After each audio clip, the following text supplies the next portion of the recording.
It was the third Thursday of Lent, and the fog over Shropshire lay so thick and motionless it might have been stirred by palette knife rather than wind. Lord Peter Wimsey, whose spiritual musings were ever more animated in the presence of indifferent weather, was contemplating the theological implications of rhododendrons when he received the telephone call. "I do hope this isn't another tiresome matter involving bell ropes or hanged curates," he murmured, lifting the receiver with the faintest sigh. "Wimsey here. Please say something sensational." The voice at the other end belonged to Chief Inspector Parker and sounded distinctly unamused. "Not a curate, Peter, but there's been a death at Stanage House. A chap called Professor Hargrove of the Cambridge Antiquities lot. Found this morning in the conservatory. Throat slashed. Rather picturesque." Wimsey perked up as if someone had suggested sherry before luncheon. A conservatory. Excellent. Nothing like a splash of blood among the fuchsias to stir the sap. Was he prone to melodrama? He was prone to irritability. Lived there with his widowed sister and an abominable interest in Babylonian pottery. Retired last year. That sort. Died late last night, it seems. And the local plods? Overwhelmed by the begonias, I should imagine. The sister claims she found him herself. The gardener saw a light around midnight. There's a guest staying, a sort of dilettante. Nephew and the housekeepers developed selective deafness. All very decent and dull. That's precisely what worries me, said Wimsey, balancing the receiver on his shoulder while reaching for his cravat. I distrust households where no one screams properly. Do you want the details? Absolutely not. Let me remain deliciously ignorant until I can see the hydrangeas for myself. Tell them to prepare a pot of weak tea and something gloomy in the drawing room. I shall arrive by 4. Stanage House was one of those unfortunate Victorian aspirations, a mock Gothic affair festooned with ornamental gables and half-hearted gargoyles. The conservatory, which protruded like a glass appendage from the east wing, was unnervingly cheerful for a murder scene. A riot of ferns, potted cyclamen, and at least 3 ornamental cherubs framed the late Professor Hargrove, who was slumped over a cast-iron table, as though taken by an exceptionally severe ennui. Wimsey arrived just as a pale young constable was emerging with a tray of fingerprints, looking deeply sorry to have found any. "Dear me," said Lord Peter, bending slightly at the waist as he entered the glass chamber.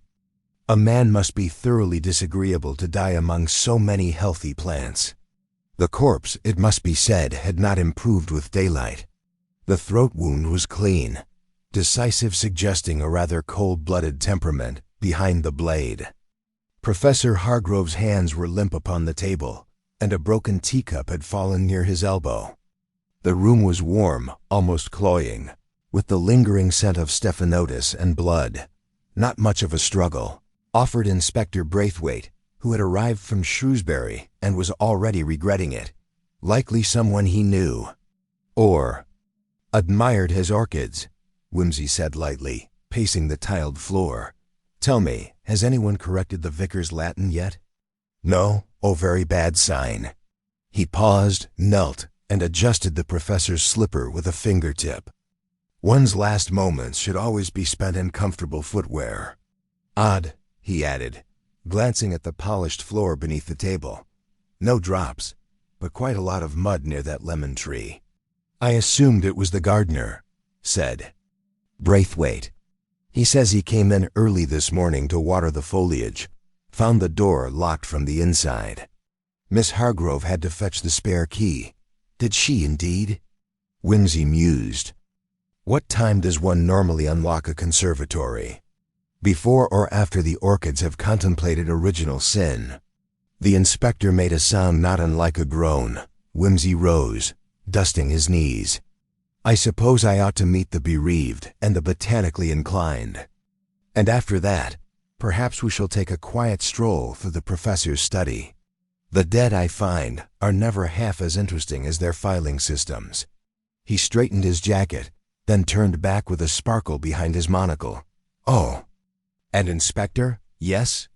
If I might trouble you to ask someone why the fireplace poker is missing from the library ... I find the absence of a poker in a house this size almost as suspicious as its presence."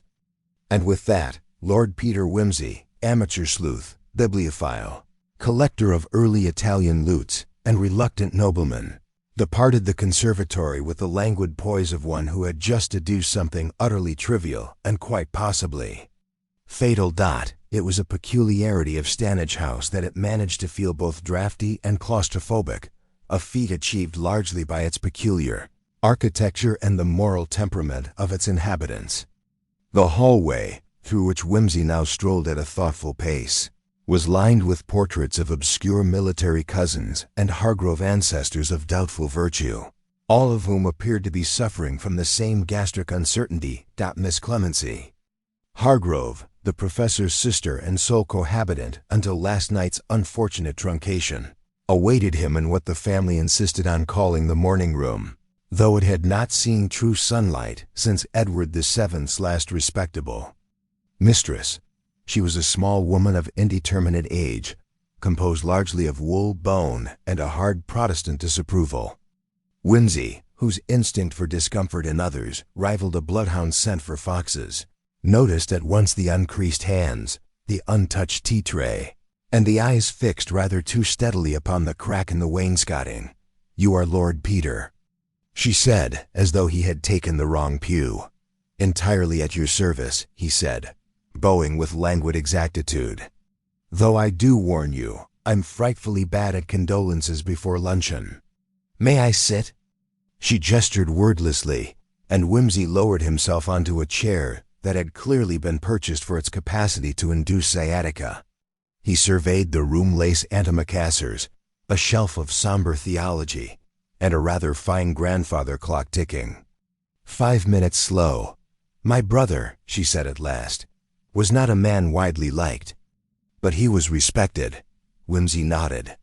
"A death among rhododendrons has, I'm told, a certain academic chic. May I ask, Miss Hargrove, what your brother was doing in the conservatory at such a romantic hour? I wouldn't know." "We dined. Early, just the two of us, and Julian." "The nephew?" "My cousin's boy, staying the fortnight. He has a motor car and intends to write verse. One has to endure such things, I suppose." Her tone suggested she had endured the plague. "With greater sympathy. And after dinner?" "My brother retired to his study. I took a book, Augustine's City of God, if that matters, and went to my room. I passed no one. I heard nothing. Forgive me, but did you find it usual for your brother to go to the conservatory after hours?" She looked faintly affronted. Benedict had many peculiarities. The plants were his passion, along with Mesopotamian fragments and an ill-considered interest in Enochian scripts. "I ceased questioning his habits long ago." "Quite right," Wimsey said cheerfully. "Never interrupt a man in the pursuit of his demons." "And the door to the conservatory, was it locked when you rose?" "I woke at 6:30. The conservatory door was indeed locked. I had to fetch the spare key from the study drawer. I found him as the sun was coming through the glass." Wimsey considered this. "And you touched nothing?" "Only the key in the doorknob. I summoned Mrs. Gow immediately." "The housekeeper?" "Yes, she has served us since the Boer War. She brought smelling salts for herself." Wimsey inclined his head with gravity. "A good domestic should never let a corpse interfere with regular duties." He turned slightly in his chair. "And young Julian, where was he in all this tragic horticulture?" "In the south guest room. At least, that is where he claims to have been. I cannot say with certainty." "And the gardener?" "Mr. Wellard. Lives in the cottage by the orchard. He has keys to the tool sheds, but not the house." Then we must allow that either Professor Hargrove or his unknown guest had locked the door from the inside. She gave a dry sniff. "If you mean to imply suicide, Lord Peter, my brother would never have chosen chrysanthemums." Perish the thought. Far too florid for a man of antiquities. There was a moment's silence, filled only by the erratic ticking of the clock and the faint hum of houseflies mourning their season's end. "I shall trouble Julian next," Whimsy said, rising. "Perhaps he has an alibi embroidered with rhyming couplets." Miss Hargrove stood as well, hands folded neatly. "If Julian knows anything," she said with just a hint of steel, "he will not say, 'Ah, loyalty,'" Whimsy smiled. "How inconvenient for the living, but how very telling." He found the nephew Julian Bannerman ensconced in a sunlit room that overlooked the west lawn, sprawled across a divan in the disheveled attitude of young men who are not quite attractive enough to be forgiven for their laziness. He had the build of a rowing man, the haircut of a pagan poet, and the defensive charm of a bored fox in a trap. "Lord Peter Whimsy," he said, extending a languid hand. "You've come to investigate the flower bed affair, I gather. The press will have it as the chrysanthemum crime, no doubt. I'm merely here to prevent over-enthusiastic gardening tips from becoming inadmissible evidence." Julian gave a humorless chuckle. "Well, I slept badly, I woke early, I heard nothing. That's all I've got." "Convenient," said Whimsy, examining a brass incense burner on the mantel. "You weren't fond of your uncle? He wasn't fond of anyone. But he was particularly not fond of me. Any reason?" Julian shrugged. He thought art was effeminate, conversation vulgar, and petrol engines demonic. I ticked all 3 boxes. And he didn't like having me here, only Aunt Clemency insisted. "I think she hoped we'd connect. Did you?" asked Whimsy, not looking at him. "No." "Were you aware of anyone who might have wanted him dead?" Another shrug. "He had arguments with people at the museum. He once accused a man of plagiarism during a Christmas party.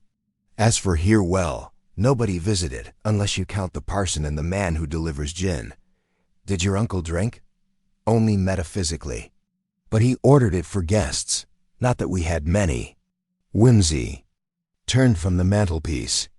"And last night, did you hear footsteps, voices, a scream, anything?" "No," Julian said with sudden sharpness.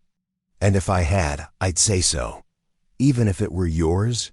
Julian's gaze hardened. "Look, if you're implying, merely observing," Whimsy interjected. "That's my vice." There was a brief pause. Whimsy glanced once more about the room books on mythology, a typewriter ribbon unspooled on the floor, and a half-burned candle in a pewter holder. A poem was scrawled in pencil on a torn scrap of music manuscript. "Do you believe in ghosts, Mr. Bannerman?" Julian blinked. "No. Should I?" "I don't," said Whimsy mildly, "but I believe very much in those who pretend to see them."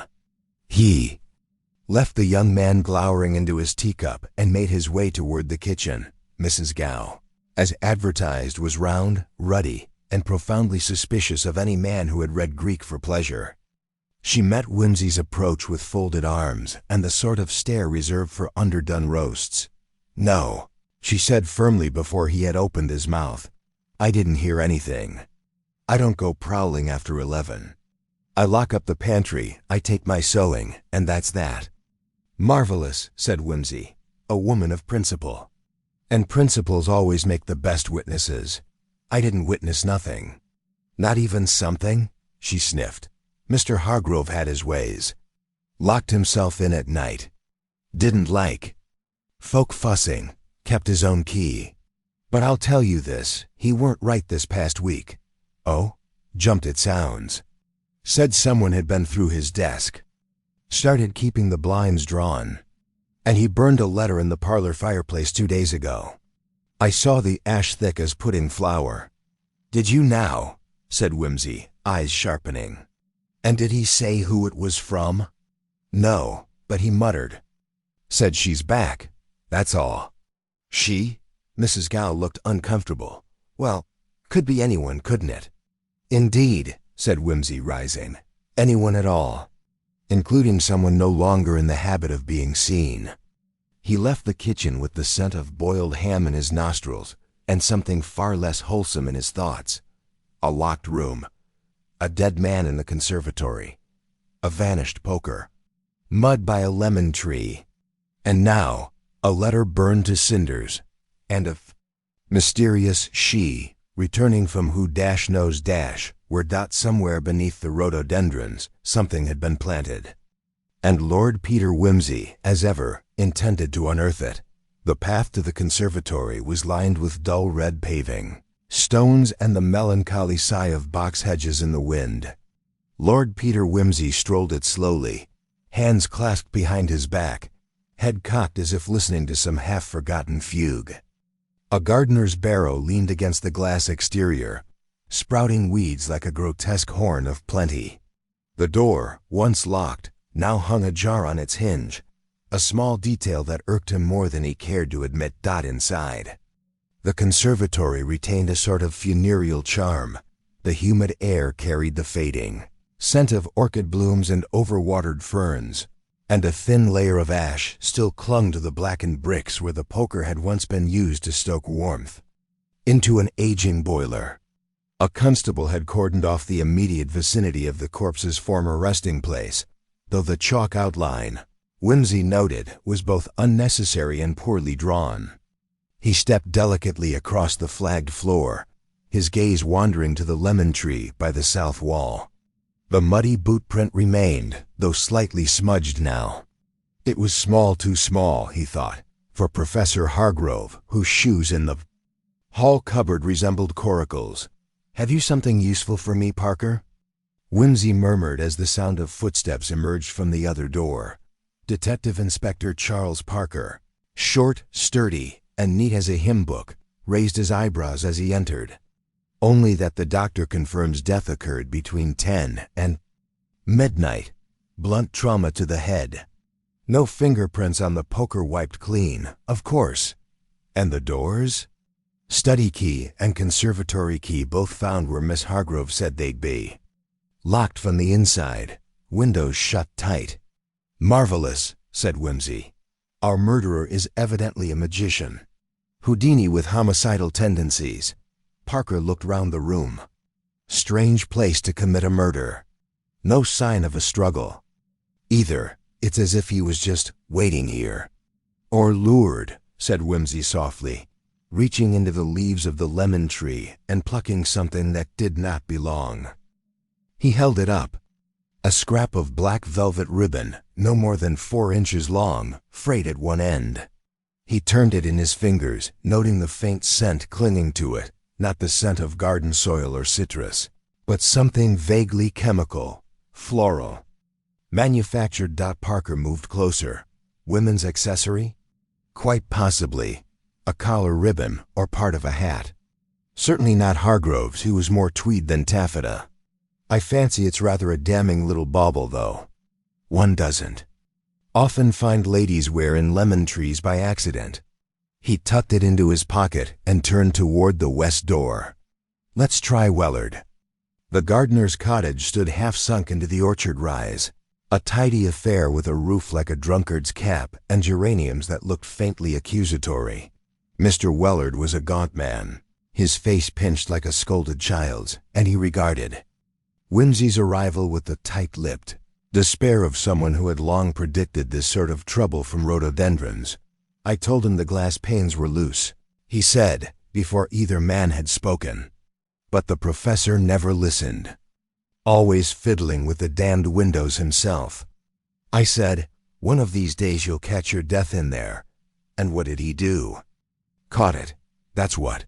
Wimsey gave him an appraising glance. "Were you working last night, Mr. Wellard?" "I do my pruning before dark. Was indoors with the wireless on when the trouble happened, and I've the neighbor's dog to prove. It started howling something dreadful around midnight. Can't abide static, that dog."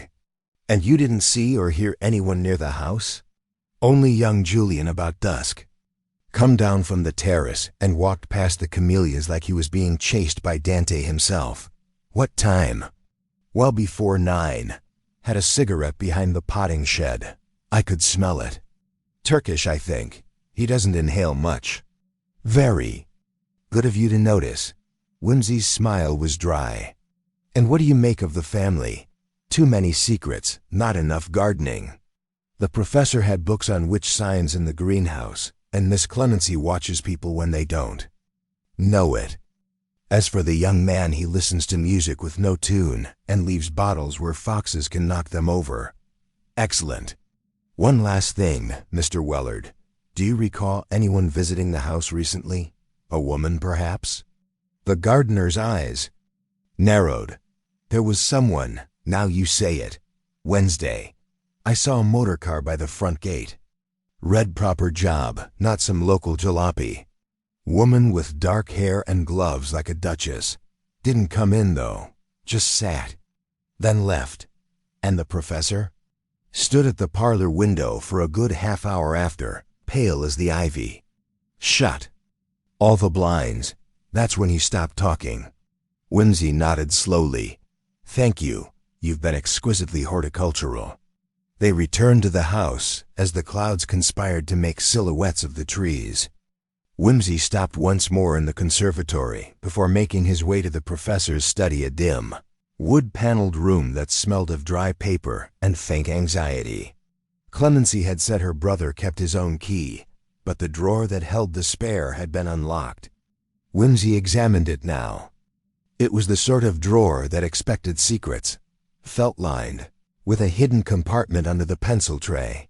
Ah, he said softly. There, folded crisply beneath the tray, lay a torn page of letter. The top half was missing, but the bottom included one unmistakable phrase. ... You will regret the day you buried me in silence. I am not gone. She is coming. No name. No date. No signature. But the ink was recent, the edges unscorched. Hargrove had destroyed the rest, perhaps in panic, perhaps too late. Parker, leaning over his shoulder, whistled low. A threat or a confession? Whimsy murmured. Depending on one's point of view.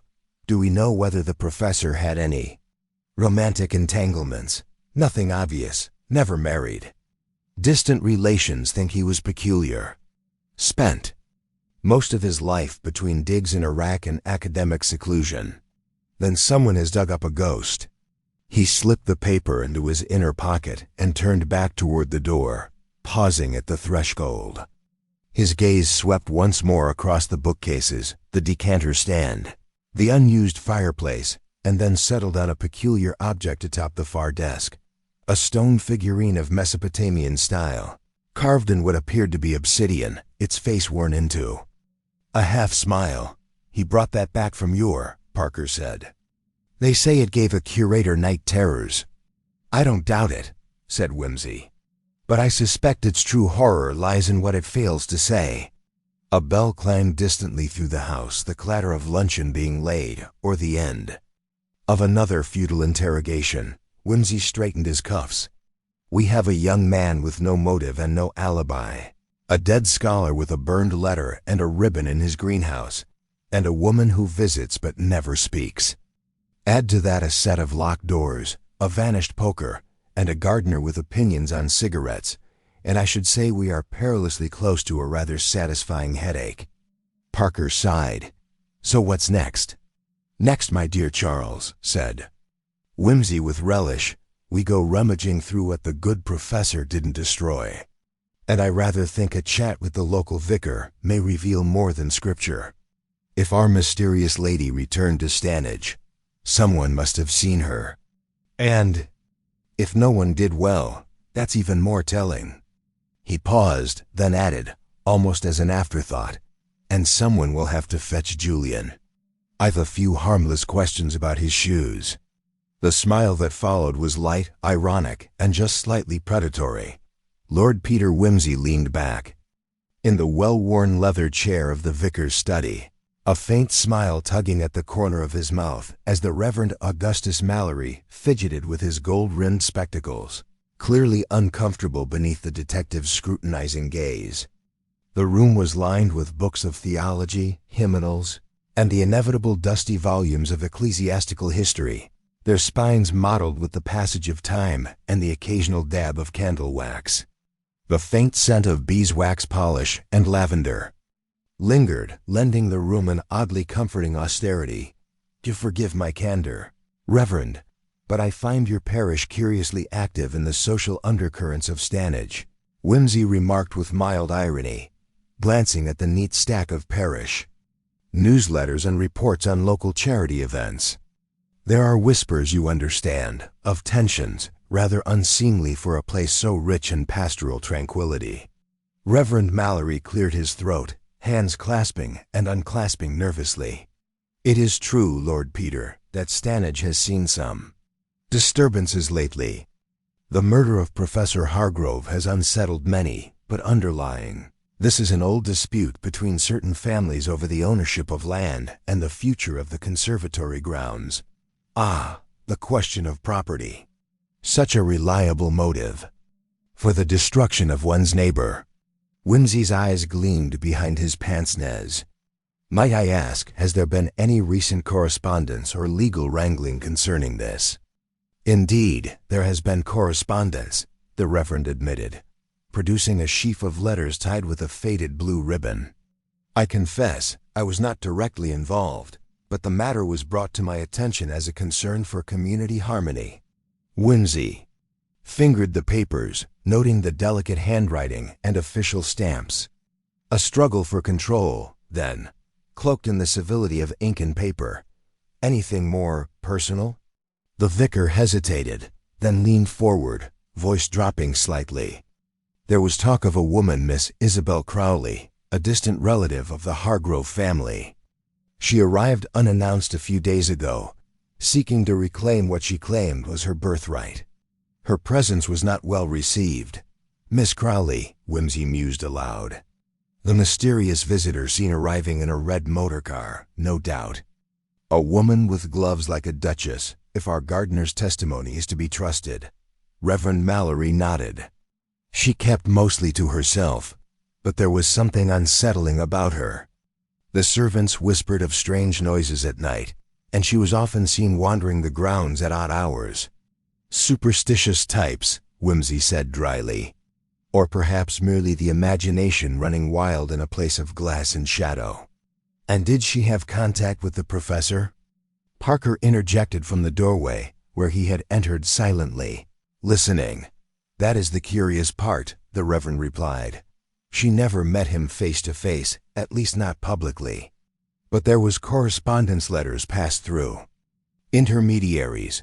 The professor was evasive, to say the least." Whimsy's fingers tapped rhythmically on the armrest. "Evasive correspondence and a secret visitor. It begins to form a pattern. And what of young Julian Hargrove? Was he aware of this Miss Crowley's claims?" "Julian was distressed, certainly. I gather he was torn between loyalty to his family and a fear of scandal. He has been withdrawn since her arrival, spending long hours in the study and the conservatory." "Perfectly understandable," Whimsy said, rising. "A family haunted by ghosts both literal and figurative, locked in a struggle for inheritance and reputation. Yet the question remains, how does this lead to murder?" The Reverend sighed, a shadow crossing his features. "There is one more matter. The professor's research was into ancient curses and rituals, particularly those surrounding the Mesopotamian artifacts he brought home. Some feared he was delving too deeply into forces best left undisturbed." Whimsy's eyes twinkled with amused skepticism. "Ah, the familiar scent of the occult to distract from human malice. Tell me, Reverend, did you ever hear the professor speak of these things?" "Only in passing. He was a rational man but obsessed with the past. There was a story he told of a curse on his family, a vendetta stretching back centuries. It was dismissed by most as folklore. And yet," Whimsy mused, "folklore often masks very real human conflicts. May I keep these letters, Reverend? They may prove useful." "As you wish, Lord Peter." With a courteous bow, Whimsy and Parker left the vicarage and headed toward the village center. The fading afternoon light cast long shadows across the cobblestones, and the air grew cooler, as if the day itself were reluctant to yield its secrets. Their first stop was the local post office, where a clerk with nervous eyes recalled a package addressed to the professor shortly before his death. Whimsy scrutinized the records and discovered a dispatch marked urgent from a London address. The sender was listed only as IC. Curious initials, Whimsy remarked. And what of the contents? They were gloves, the clerk replied. Black velvet, very fine. The postmaster said the professor seemed quite pleased upon. Receipt. Whimsy smiled thinly, recalling the velvet ribbon found in the lemon tree. A glove, perhaps severed or discarded in haste. From there, the investigation led to the village inn, where local gossip swirled like smoke from the peat. Fires. The landlord, a grizzled man named Harris, recounted seeing Miss Crowley meet with a stranger late one evening, a man with a deep scar across his cheek, whose presence seemed to unsettle even the patrons. Did you catch his name? Whimsy inquired. Never caught it, but he spoke with a sharp London accent, Harris replied. Kept his hat low, and the missus looked worried after they left. The threads were weaving themselves into a tighter knot. A secret visitor, an unknown stranger, a threatened inheritance, and the professor's unsettling past all converged on the shadowed corners of Stanage. Back at the house, Whimsy called for Julian Hargrove, who appeared pale and guarded. The young man's shoes, Whimsy noted with quiet satisfaction, were pristine odd for someone who claimed to have spent much of the day outdoors. Julian, Whimsy began, I must inquire about your movements yesterday evening. You claim to have been in the village until late, yes? The youth nodded. I was at the church, speaking with Reverend Mallory about family matters. And did you notice anyone near the conservatory during that time? Julian hesitated, eyes flickering. No, the grounds were quiet. I was alone. Whimsy allowed himself a faint smile. Alone, yet your shoes betray a walk through gravel and dirt, not found on the village paths. Might we take a stroll to verify? The walk to the conservatory was silent, save for the crunch of gravel beneath their feet. At the edge of the path, Whimsy pointed to a patch of disturbed earth beneath a cluster of ivy. Explain this, if you please. Julian swallowed hard. I was looking for something. A book, the professor's notes. I feared someone had taken them. And did. You find what you sought? No, Whimsy nodded slowly. A man's secrets, young Hargrove, are often better buried than found. As twilight deepened, the detective's thoughts turned inward. The puzzle pieces were numerous, each edged with contradiction and half-truths.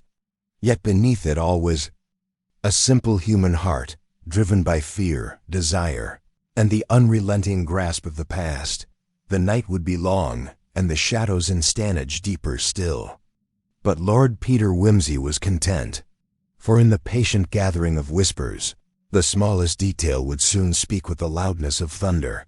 The morning mist had yet to lift when Lord Peter Whimsy found himself once more at the threshold of Stanage House, the great country pile that now loomed like a silent sentinel over the tangled secrets of the night before. The conservatory stood in eerie stillness, its glass panes reflecting the pale dawn with a chill that seemed almost corporeal. As he stepped inside, accompanied by his faithful companion Bunter, the detective's keen eye scanned the scene with a deliberate patience. The lemon tree remained as before, its glossy leaves untouched since last night's grim discovery. But it was the subtle details, the slight misalignment of the window latch, the faint scratch on the wooden floor near the eastern door, that caught Whimsy's attention. Such trifles, seemingly irrelevant to the casual observer, were the very threads by which the tapestry of truth would unravel. Bunter, Whimsy said quietly, I want you to make a note of the clock in the hall. It struck 9 yesterday evening when I arrived, yet the servants insist that the household retires earlier. Curious, no? Bunter, ever the diligent secretary, jotted the observation with a faint smile.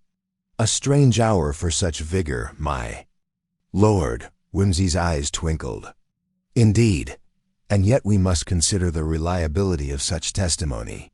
Human recollection is, as you know, a slippery commodity, malleable, suggestible, and occasionally deceitful. The day's investigation began in earnest with the servants, who, as per custom, professed to have observed nothing of consequence. The housekeeper, Mrs. Penrose, a woman of considerable girth and formidable presence, was particularly adamant in her denial of any unusual activity. "The household is quiet as always, Lord Peter. Nothing to disturb one's peace except the usual creaks of an old house."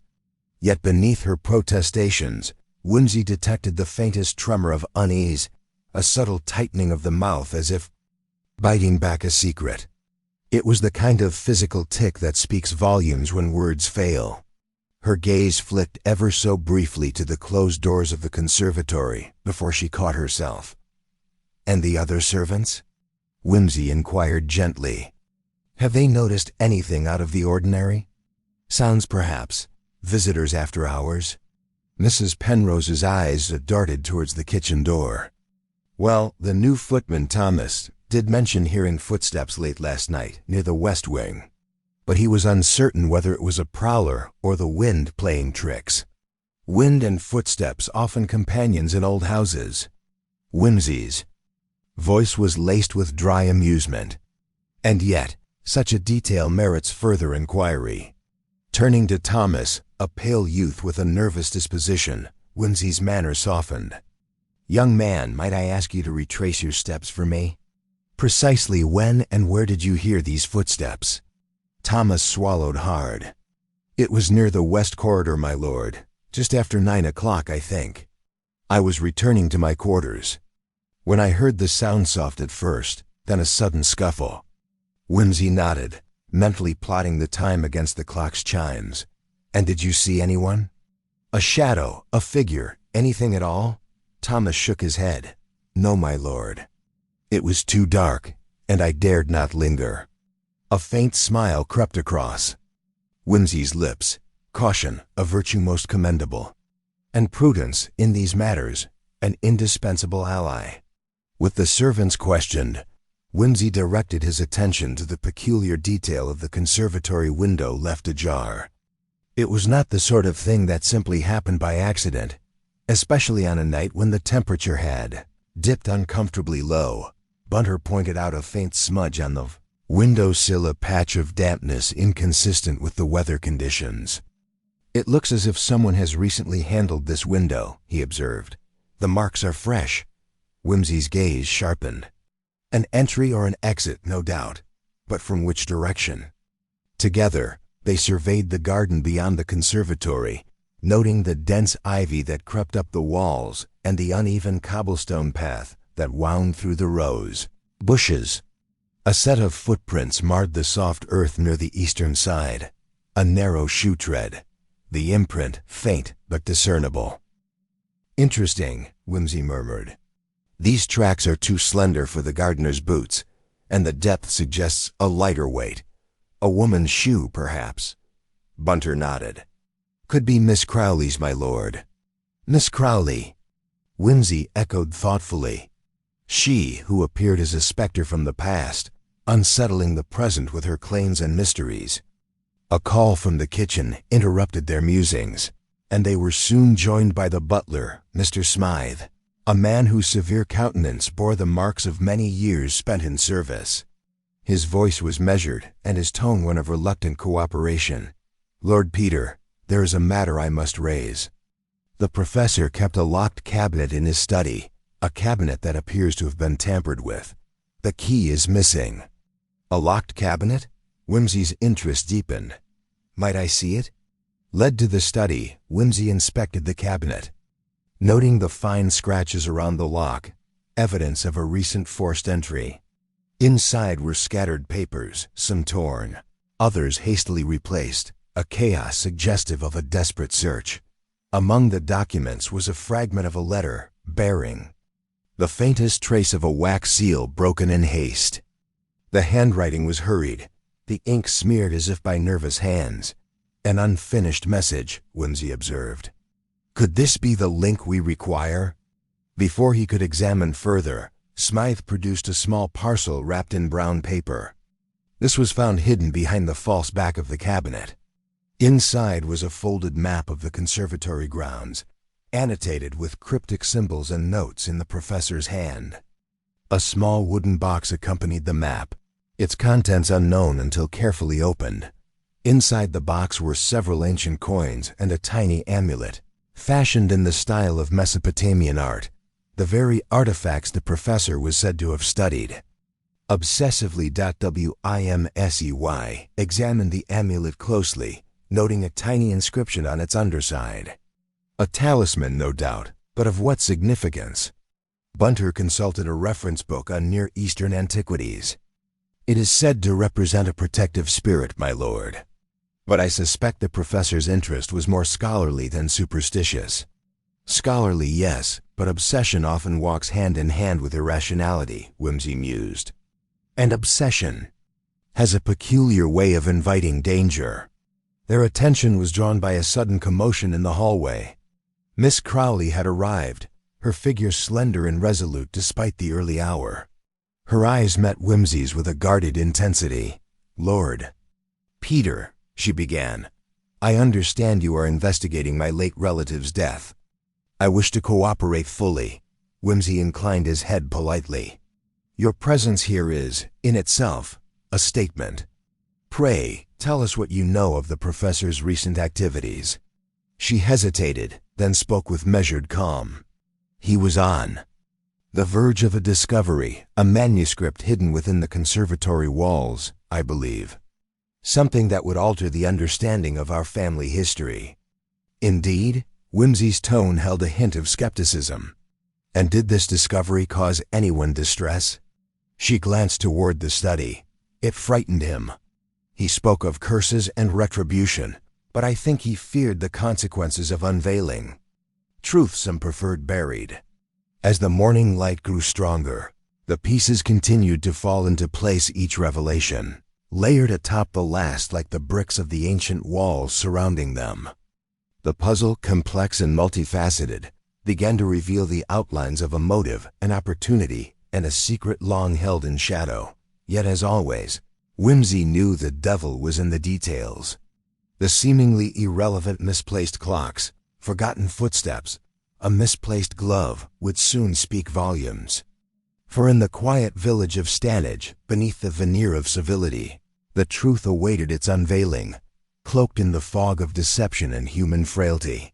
Lord Peter Wimsey stood by the study window, the early light filtering through the lattice, panes casting intricate shadows across the scattered papers and curious relics. The morning's revelations weighed heavily upon him, yet the detective's mind remained as composed and precise as the clockwork mechanisms he so admired. Miss Crowley's mention of a hidden manuscript nestled within the walls of the conservatory lingered in his thoughts. The suggestion was tantalizing, if rather gothic, but Wimsey was nothing if not patient in peeling away the layers of such mysteries. After all, the promise of ancient secrets concealed behind wallpaper and plaster was a rather conventional trope, yet one that bore examination before dismissal. "May I trouble you to accompany me, Miss Crowley?" Wimsey inquired with his habitual courteous arch. "There is, I gather, a particular section of the conservatory that you believe worthy of scrutiny." She inclined her head, her expression a curious mixture of defiance and resignation. "Certainly. Lord Peter, the eastern wall near the lemon tree has always seemed peculiar to me. The professor insisted that the plaster there was thicker than the others. I never understood why." Wimsey's glance flicked toward the conservatory once more. "A thick wall in a glass house is indeed an anomaly. Lead me, if you please." The pair retraced their steps through the conservatory, past the lemon tree that had witnessed the night's grim tableau. Wimsey's hand hovered briefly over the section of wall in question, noting the faint irregularity in texture and an almost imperceptible bulge beneath the surface. "Remarkably subtle," he murmured. "I should wager the good professor was indeed correct. This will warrant a more detailed examination. But first, might I impose upon you all to join me in a small experiment?" Gathering the household together in the main hall, Wimsey requested. Silence and the temporary removal of all clocks from their usual perches. The assembled company, Mrs. Penrose, Smythe, Thomas, and Miss Crowley, looked on with a mixture of curiosity and mild impatience, the detective's peculiar mannerisms never quite losing their theatrical edge. "Time," Whimsy began, "is a curious beast. We take it for granted, yet it can deceive and mislead with the most innocent of guises. Yesterday evening's timeline, as recounted by each of you, differs in minute but crucial ways. We shall test its veracity by comparing the chiming of the clocks." With a nod from Bunter, a small collection of watches and clocks was assembled and struck simultaneously. The discrepancies were subtle but telling. A few seconds here, an extra chime there. The household servants exchanged uneasy glances, and Miss Crowley's brow furrowed ever so slightly. "Why, Lord Peter?" Mrs. Penrose asked, her voice tinged with vexation. "What bearing have these small differences on the matter at hand?" "Because," Whimsy replied with an air of gentle condescension, "when one is establishing an alibi or tracing a sequence of events, a mere handful of seconds can be the difference between innocence and guilt." He allowed a moment for this to sink in before continuing. "Now, Thomas, you mentioned footsteps near the west wing shortly after 9 o'clock. Did any of you notice anything unusual around that time?" The servants all shook their heads, save for Miss Crowley, who cleared her throat delicately. "There was a brief flickering of the conservatory light, though I cannot say if it was the result of a faulty bulb or something more deliberate." Whimsy's interest piqued. "A flicker, you say? When precisely?" "Shortly before the clock struck 9, she answered. "Perhaps a minute or two." Curious, Whimsy's eyes narrowed thoughtfully. Electricity, in an age dominated by gaslighting, remains somewhat temperamental. But the timing is suggestive. The detective excused himself and Bunter, retreating once again to the study where he examined the conservatory's lighting controls and wiring. Beneath the desk, a small, cleverly concealed switch caught his attention. Testing it discreetly, Whimsy found that it interrupted the power to the entire conservatory. "It would seem," he observed, "that the light's flicker was no accident but the product of deliberate interference." Returning to the assembled household, Whimsy revealed the concealed switch with a flourish. "This house, dear friends, is not as transparent as its glass walls would suggest." His gaze rested briefly on Miss Crowley, who visibly stiffened. Who might have wished to plunge the conservatory into darkness at so critical a moment? Whimsy asked rhetorically. The room fell into an uneasy silence. Even Mrs. Penrose seemed momentarily disarmed by the implication. "Was the conservatory light on when you arrived, Lord Peter?" Smythe ventured cautiously. "Yes, I noted it was. Its sudden failure would have provided excellent cover for any skulking figure.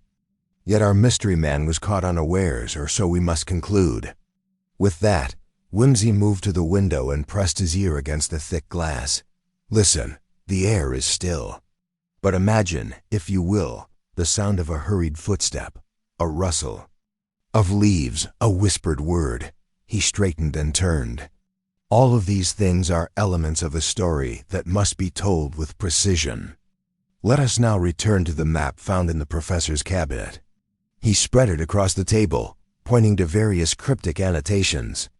"These symbols, I suspect, indicate points of interest or perhaps concealment." Bunter, ever meticulous, traced a route along the cobblestone path. "It looks as though someone planned a secret passage or hidden compartment. But where?" Whimsy's eyes shone with the delight of a puzzle taking shape.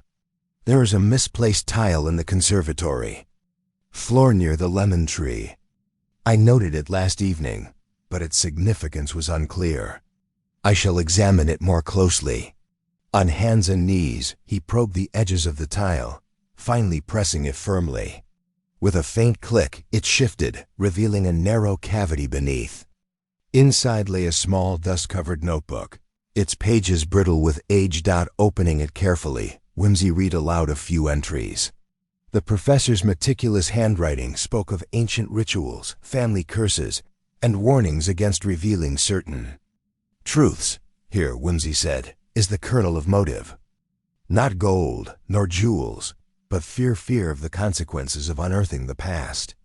As the household absorbed this revelation, Miss Crowley's composure cracked. You don't understand, Lord Peter. The professor's research threatened to disgrace our family, to expose sins long buried. And so someone decided to silence him, Whimsy concluded, eyes fixed on her. A desperate act born not of malice, but of a misguided sense of protection. The detective's tone was gentle but unyielding. Yet protection, Miss Crowley, cannot justify murder. I shall need to question you further. Before she could respond, a sudden knock echoed through the hall, and the local constable entered, bearing news that cast the investigation into a new and unsettling light. A second visitor had arrived at Stanage House during the hours of darkness, a person unknown to the servants and unaccounted for in any testimony. Whimsy's lips curled. In a faint smile, half of wry irony, half of keen anticipation. The plot, it seemed, was far from unraveled. The hidden guest, the interrupted light, the secret notebook, each piece now formed a darker, more tangled web. And so the game continued. The news of a mysterious second visitor sent a ripple of unease through the assembled household. Lord Peter Whimsy, with that characteristic air of detached amusement mingled with incisive intellect, received the constable's report with a measured nod. "Pray, tell us more, Constable," he said, his voice calm but edged with curiosity. "This visitor, do you have any idea of his identity or purpose in seeking Stanage House at such an untimely hour?" Constable Harrison, a man of sturdy build but limited imagination, shuffled his feet and glanced uneasily at the others. "That's the trouble, sir. No one saw him arrive. I found no entry logged, and the servants swear blind they heard nothing. But I found this discarded glove near the west gate. It's not part of the household uniform." Whimsy took the glove, turning it over delicately as one might examine a rare specimen. The glove was fine leather, of an expensive make, ill-suited to the working class. There was a faint scent of lavender about it, an odd, almost theatrical detail for such a practical item. Lavender, Whimsy mused aloud. A curious choice of scent, one might say. Not the faintest trace of tobacco or wood smoke, but a fragrance more suited to drawing rooms than field work. Miss Crowley's eyes narrowed. A visitor with taste, or one attempting to deceive? Or both, Whimsy allowed. The question, then, is why would this visitor conceal his presence?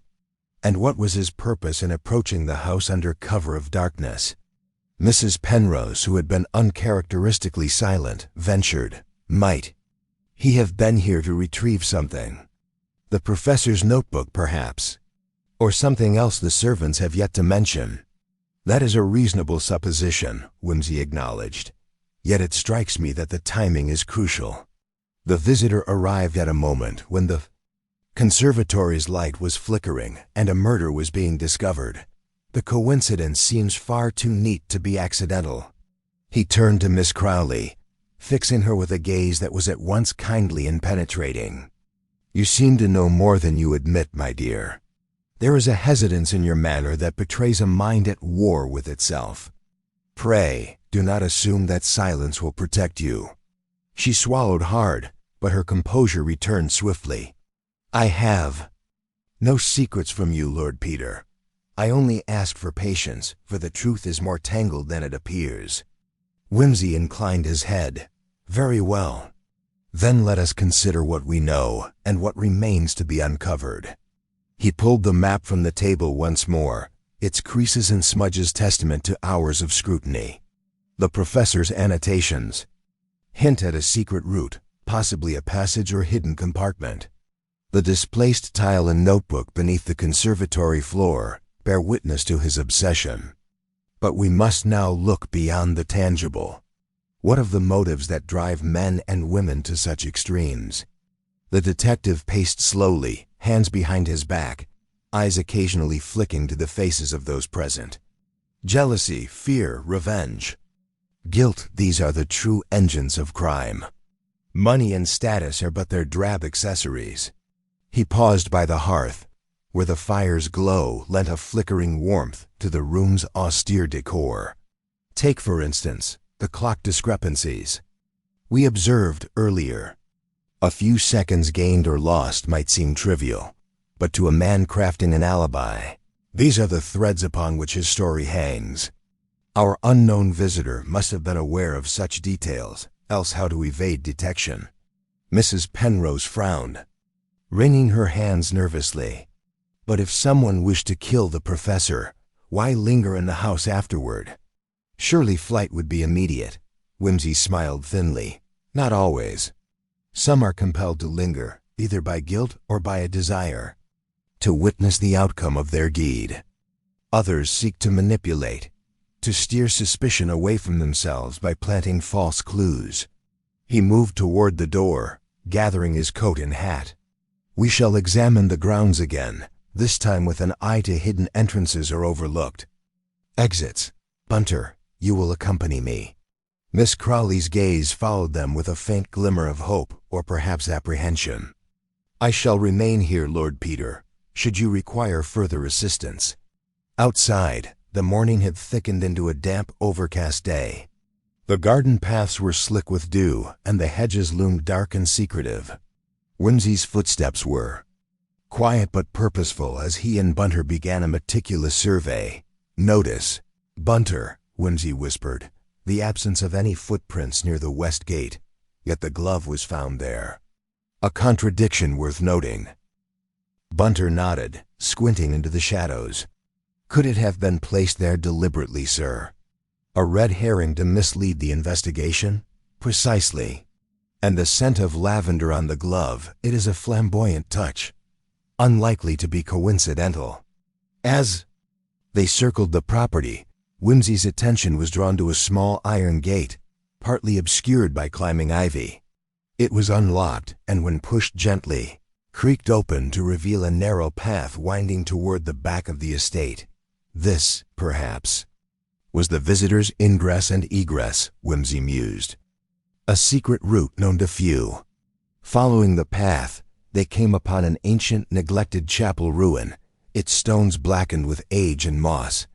The air here was cooler, the shadows deeper. Whimsy's eyes scanned the structure, searching for signs of recent disturbance. Near the chapel's foundation, a faint indentation in the earth caught his eye. Kneeling, he probed with his gloved hand and uncovered a small leather-bound book wrapped in oilskin. Another piece of the puzzle, he murmured, flipping through pages filled with coded notes and diagrams reminiscent of the professor's manuscript. Returning to the house, Whimsy convened the household once more, laying out the newly discovered artifact and recounting the path he and Bunter had traced. Clearly, Whimsy said, the professor was entangled in a network of secrets, family, history, and perhaps debts of a most delicate nature. He fixed his gaze on Miss Crowley. You will understand, I trust, that your involvement is no longer peripheral. The question is, what have you concealed? Her defiance faltered, replaced by weary resignation. Very well, Lord Peter. I will tell you all I know, but I beg your patience. The truth is darker than any of us imagined. And with that, the walls of silence began to crumble, drawing the investigation inexorably toward its harrowing climax. Miss Crowley's confession began as a hesitant murmur, scarcely louder than the ticking of the grandfather clock in the hall. Yet as she spoke, her voice gathered strength, and the carefully constructed facades of the household began to crumble one by one. Lord Peter Whimsy listened with his habitual air of polite detachment, though the sharpness of his gaze betrayed an intense mental engagement. I did not intend to deceive you, Lord Peter, she said, her eyes cast downward. But I feared that the truth would bring ruin not only upon myself, but upon others who have long suffered in silence. My position here has been more complicated than it seems. Whimsy inclined his head, inviting her to continue. the professor.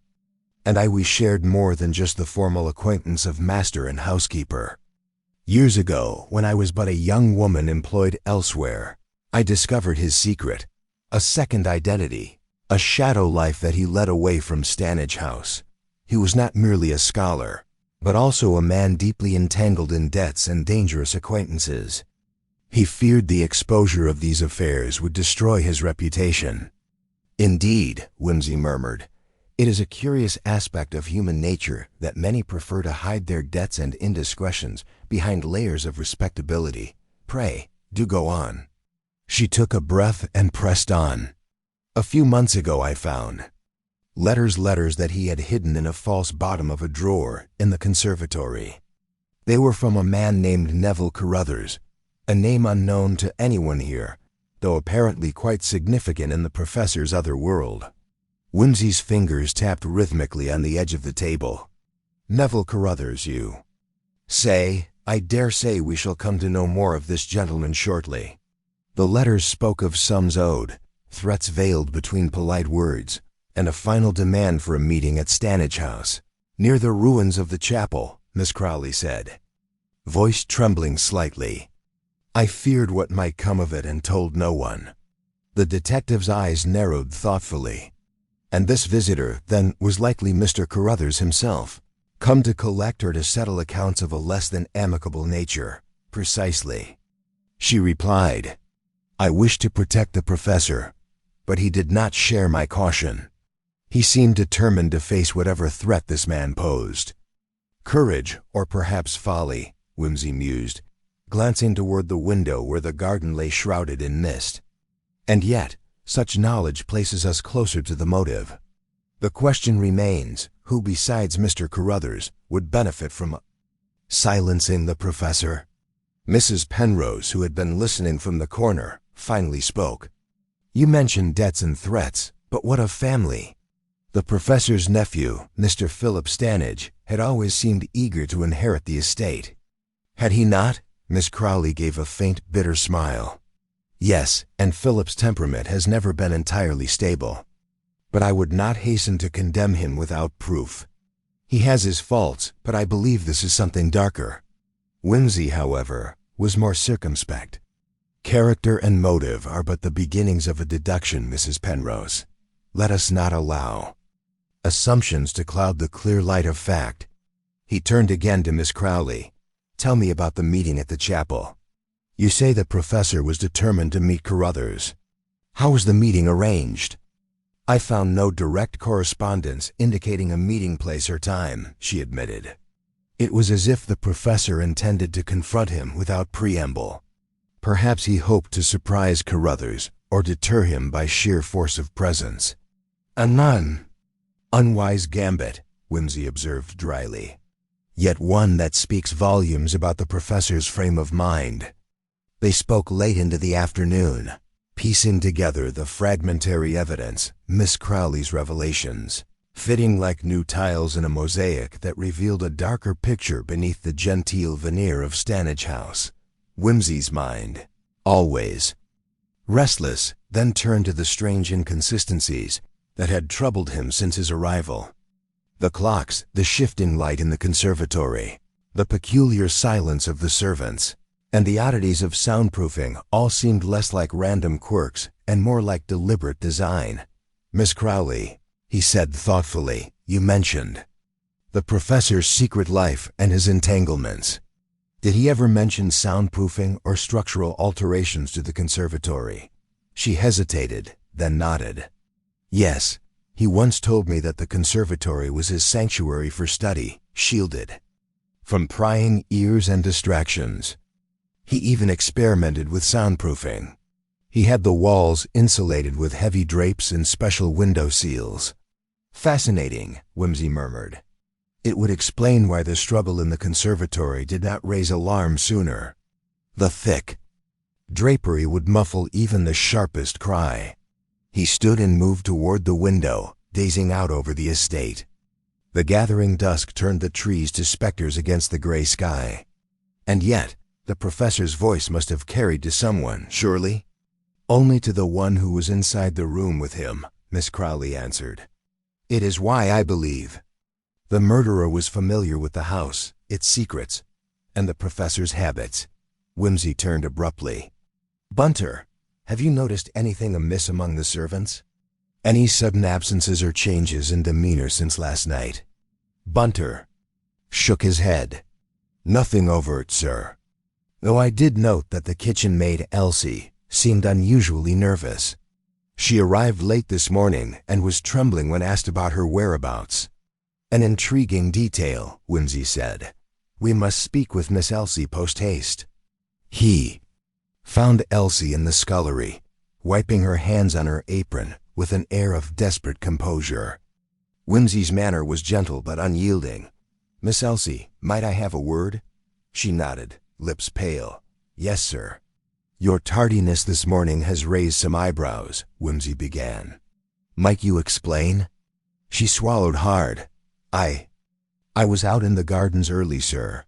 I thought to gather some herbs for Mrs. Penrose, but I heard voices near the chapel.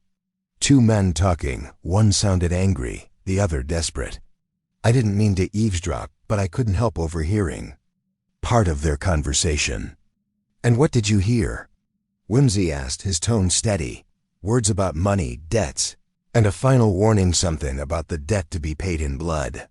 They didn't say names, but one voice matched the letters I'd heard Miss Crowley mention. Whimsy's eyes gleamed. You have given us the vital clue, Miss Elsie. It seems Mr. Carruthers came with more than just a demand.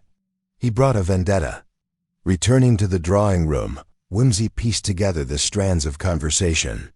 The professor's secret debts, the threatening visitor, the mysterious second visitor's late-night arrival, and the tangled web of family ambition all began to coalesce into a pattern. The house, my friends, Whimsy said quietly, is a stage for human drama played out in shadow. And beneath these walls lies a secret no one wished unearthed. He paused, considering. Tomorrow we shall revisit the chapel ruins at first light. There are still questions to answer, questions that will test the boundaries of truth and deception alike. As the household retired for the night, the air seemed thick with expectancy. Somewhere in the darkness, unseen eyes watched, and a silent game of cat and mouse continued, one that Lord Peter Whimsy intended to win with his customary blend of wit, logic, and relentless scrutiny. The dawn broke with a muted grayness, as if the sky itself conspired to keep the secrets of Stanage House hidden a little longer. Lord Peter Whimsy was already awake and dressed when Bunter arrived with the Morning Post and a tray of tea. The detective's mind, however, was not on the letters or the steaming cup before him, but on the fragmentary clues that, like loose threads, beckoned to be woven into a coherent tapestry. Bunter, Whimsy began, voice low. Our visit to the chapel ruins today must be thorough. There are shadows there still unexplored, and secrets yet to be uncovered. We will need to move swiftly, yet with care. Bunter nodded, setting down the tray. I trust we shall have assistance, sir. Yes, Whimsy replied. Miss Crowley and Miss Elsie have shown themselves to hold pieces of this puzzle. Their presence will be invaluable. As they prepared to leave, the household stirred quietly, servants moving with a tentative energy, as if aware that the day would bring revelations none could yet foresee. The breakfast table was sparse and somber, reflecting the weight that hung in the air outside. The mist clung to the hedges and the aged stones of the chapel, its veil undisturbed since the night before. Whimsy led the small party along the overgrown path, footsteps muffled by damp earth and fallen leaves. The ruins, once a place of sanctuary and prayer, now seemed a silent witness to the tangled human passions that had played out within their shadow. Observe, Miss Crowley, Whimsy said, kneeling by the chapel's foundation stones. The earth here is freshly disturbed. Someone has been here recently, perhaps last night. She leaned forward, brushing aside leaves and soil to reveal the faint imprint of a foot, small and carefully placed. Too small for any of the men, she remarked, and too precise to be accidental, Whimsy added. Notice also the faint scratch marks on this stone. Likely a tool was used to pry something loose. Bunter pulled a small spade from his bag and began carefully excavating near the base of the wall. After a few moments, his fingers struck something hard. He extracted a small metal box, rusted and battered but intact. Whimsy opened it with a practiced hand, revealing a collection of papers, faded photographs, and a sealed envelope marked with an unfamiliar crest. The photographs were sepia-toned and depicted a group of men and women in formal dress, standing in front of a grand house, unmistakably Stanage House. But decades earlier, family portraits perhaps, Miss Elsie whispered. Look, there's a young man who resembles the professor. Whimsy nodded slowly. Yes, and the other's relatives, no doubt. Yet what of this envelope? The crest is unfamiliar to me. Bunter, make careful note of this. We shall require a thorough examination. Opening the envelope, Whimsy found a letter written in a neat but hurried hand. To whom it may concern, the legacy of Stanage House is burdened with debts far older than the present generation dares admit. The sins of our forebears have sown discord and enmity, and it is with great sorrow I warn that unless the debts are repaid, blood will flow once more. Seek the truth beneath the chapel's stones. The past holds the key to salvation or destruction. A friend, Whimsy read the letter twice, then folded it with care. A cryptic warning, couched in terms of family debt and blood. It suggests a legacy of hidden transgressions, likely the root of our present troubles. Could this friend be the elusive Neville Carruthers? Miss Crowley asked, her voice tinged with unease. Possibly. Or perhaps another player in this intricate drama, one who wishes to influence events from the shadows. They explored the chapel further, uncovering a partially hidden trapdoor beneath the rubble.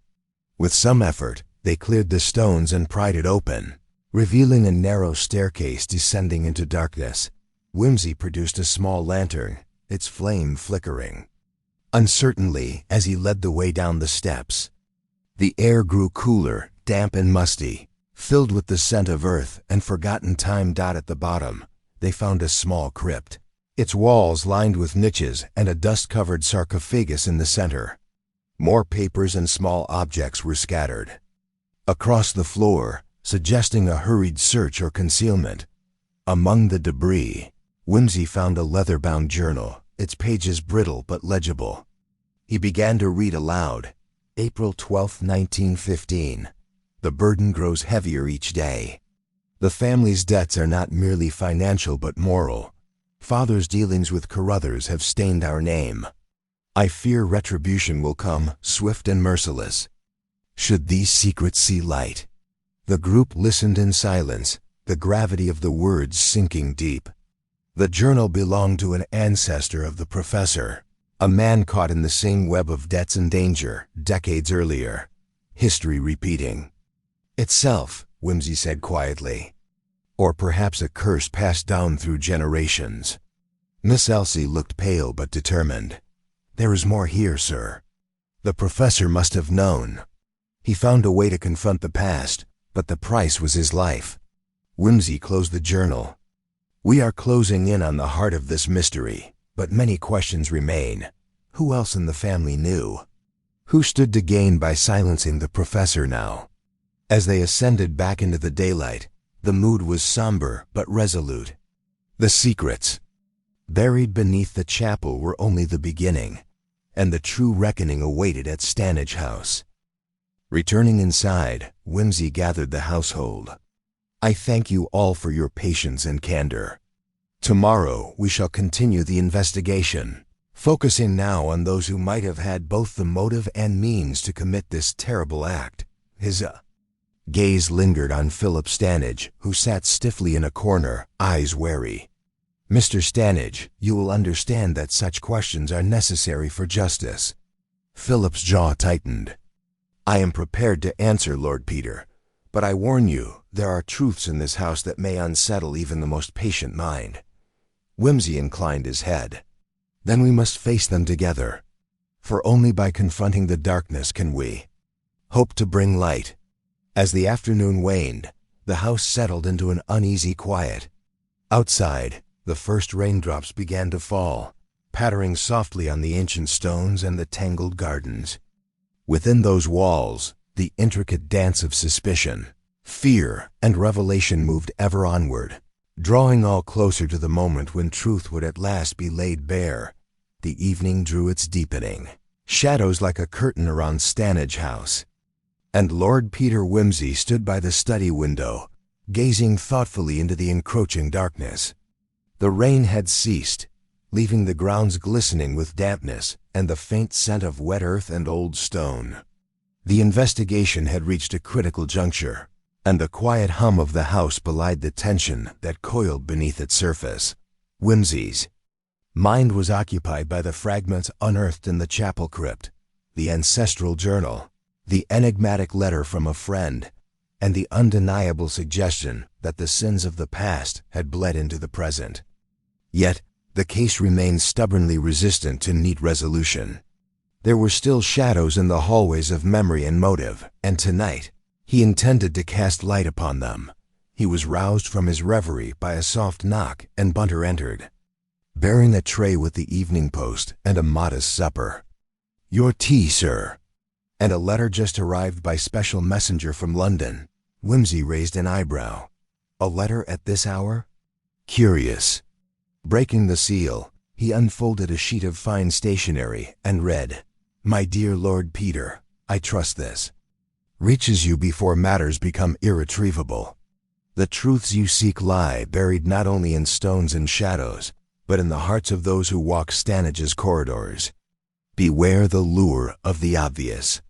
The eyes that watch may not be as benign as they seem. Yours ever, Harriet Vane." A flicker of amusement touched Wimsey's lips. Harriet's penchant for mystery and subtle counsel had often proved invaluable. "Bunter, fetch my coat. We shall take the evening air in the gardens. There is wisdom in solitude among the whispering leaves." Outside, the night was cool and brisk. The moon, half shrouded by clouds, cast pale silver light across the meticulously trimmed hedges and the ancient yew trees.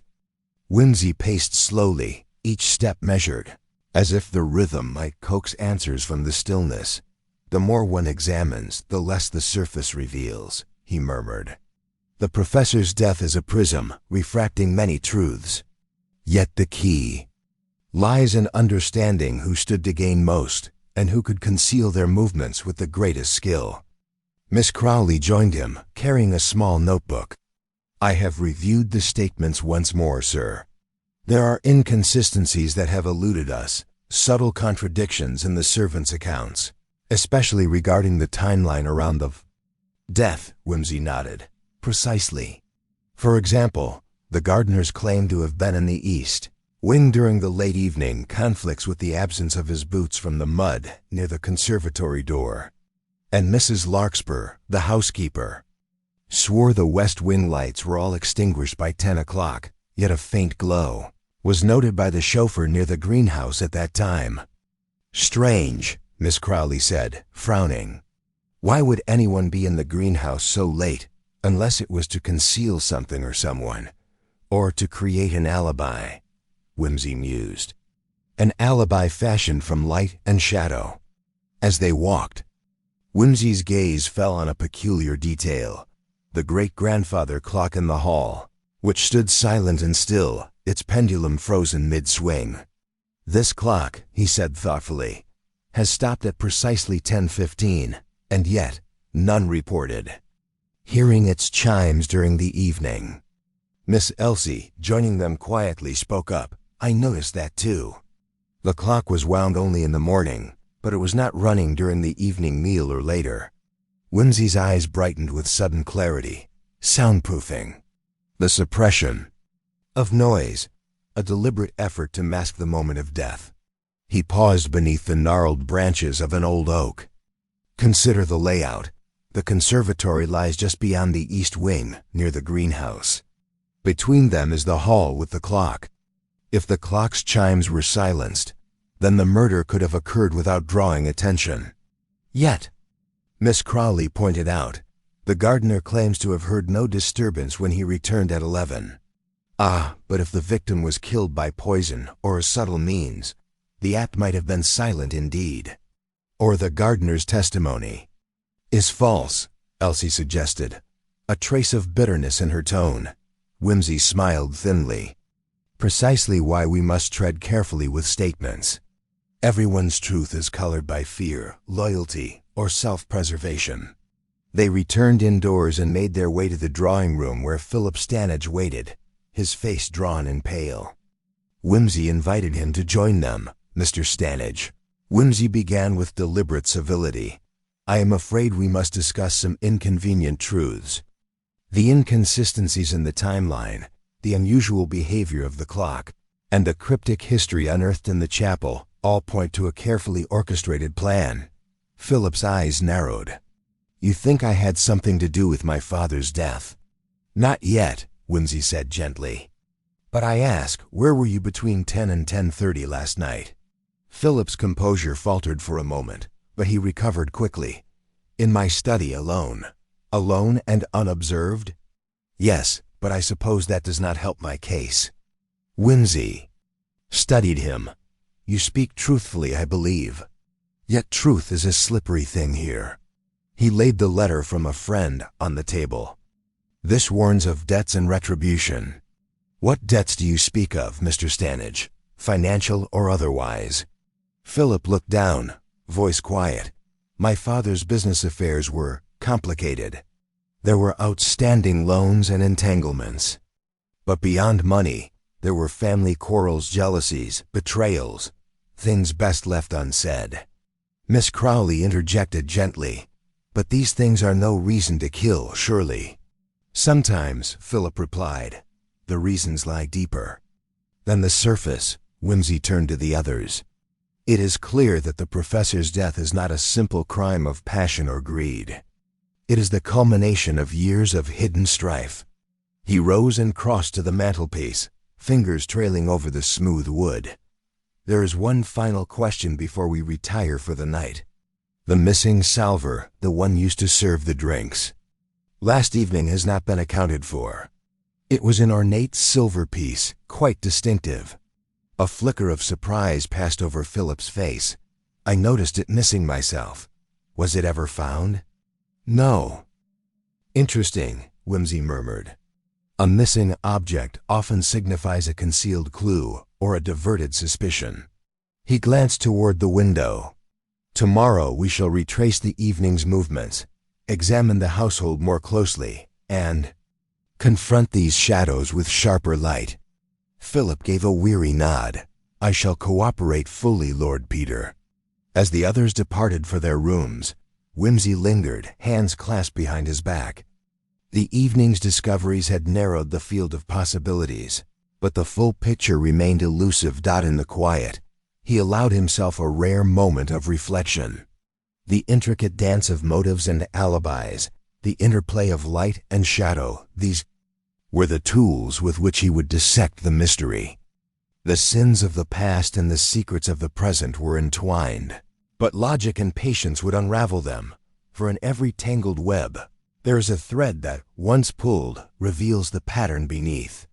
And Lord Peter Whimsy was nothing if not a master at finding that thread. The grand drawing room was cloaked in a heavy silence, punctuated only by the ticking of the restored grandfather clock, a sound that had seemed so innocuous but, as it now transpired, was the heartbeat of the entire mystery. Lord Peter Whimsy stood facing the assembled household, his expression calm, his eyes glinting with that familiar mixture of arch amusement and steely resolve. My friends, he began, voice smooth and deliberate, we have, I believe, come to the moment where the shadows part and the truth emerges, however unpalatable it may be. He cast a glance at Philip Stanage, who shifted uneasily, and then at the others, the housekeeper Mrs. Larkspur, the gardener Mr. Bellamy, Miss Crowley, and even the silent butler, whose presence had been as constant as the creeping fog outside. Let us first dismiss the red herrings with due courtesy. The angry nephew, the supposed jealous mistress, The debt-ridden business associates, all plausible suspects, but none possessing the means or the consistent alibi that withstands scrutiny. He paused, then continued, "The key to the puzzle lay not in the surface motives, but in the intricate orchestration of time and sound, or rather, their absence." Whimsy's finger pointed to the grandfather clock, now striking the hour with solemnity. Recall that this clock was deliberately stopped at 10:15, its chimes silenced so as not to betray the moment of death. A soundproofed room, a missing. Salver used to serve the fatal dose of poison concealed in a seemingly innocuous cup, and a perfectly rehearsed alibi designed to mislead. Turning to Philip Stanage, Whimsy's gaze sharpened. Your claim of being alone in your study, unobserved, was indeed true, but it is where you wished us to believe you were. Yet, the missing salver was found in your study, hidden beneath the desk, tarnished and forgotten, until Miss Crowley's meticulous search unearthed it. Philip's face paled, but he stammered, I don't know what you mean." "The poison," Whimsy said quietly. "A rare botanical extract, not unlike some of your father's own research materials, cleverly disguised and administered in tea served during the evening. The cup came from the conservatory, yet the lethal dose was slipped while the other's attention was elsewhere." He looked around the room, voice softening. But why? What dark grievance could compel a son to silence his father so cruelly?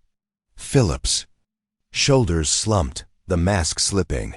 It was not greed, not ambition. Father's debts and his cruelty ruined us all. He destroyed the family name with his recklessness and coldness. I sought to end the torment, though I did not intend for it to come to this. Miss Crowley stepped forward, eyes glistening. "And a letter from a friend, was that not? From you? A warning to yourself?" Philip nodded, voice breaking, a desperate attempt to frighten myself away from the act. But it was too late. Whimsy allowed a moment's pause before concluding. "This is a tragedy wrought from despair. And misguided love, a crime not born of malice but of fatal resignation. Yet justice must be done." The household was silent, each member absorbing the revelation with a mixture of shock and reluctant understanding. Whimsy smiled faintly, producing from his pocket a well-worn volume of Shakespeare.